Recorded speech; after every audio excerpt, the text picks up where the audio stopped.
இன்னைக்கு ஒரு special video தாங்க பார்க்க போகிறேன். இங்கே பாருங்களேன், எங்கள் கடை பக்கத்தில் கூழ் ஊற்றுனாங்க அம்மனுக்கு. இது ஒவ்வொரு வாரம் ஒவ்வொருத்தர் பண்ணுவாங்க. கோயில் அதே மாதிரி மாற்றி மாற்றி விசேஷம் இருக்குது, அதனால கூப்பிட்டாங்க என்ன. அதே மாதிரி வழியில் வர போகிறவங்களுக்கு எல்லாருக்கும் கொடுப்பாங்க. அது என்ன இதுன்னு தெரியல. அம்மனுக்கு எதனால முருங்கீரை பிடிக்குது, கொத்தவரங்காய் பிடிக்குது, கருவாட்டு குழம்பு செய்கிறாங்கனால எனக்கு தெரியாது. ஆனால் நான் கூப்பிட்டதுக்கு போய் வாங்கினேன். ஆனால் நிஜமாவே நல்லா இருக்கு. போன வருஷமும் எனக்கு கொடுத்தாங்க. இங்கே பாருங்களேன், சாமிக்கு படைச்ச சாதம், அது உருண்டை குழக்கட்டை மாதிரி வச்சுருக்குறாங்க. அது என்னன்னு எனக்கு தெரியாது.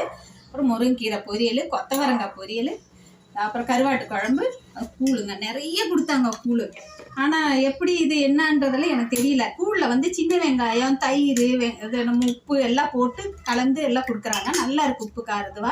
நான் இதில் வந்து முருங்கீரை, அப்புறம் வந்து கொத்தவரங்காய் பொரியல், அப்புறம் கருவாட்டு குழம்பு கொஞ்சம் ஊற்றி எல்லாத்தையும் போட்டு ஒரு மிக்ஸ் பண்ணி ஒரு பிடிக்க போகிறேன்.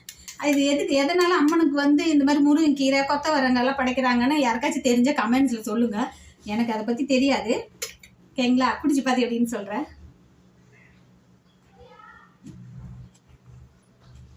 நிஜமாவே செம.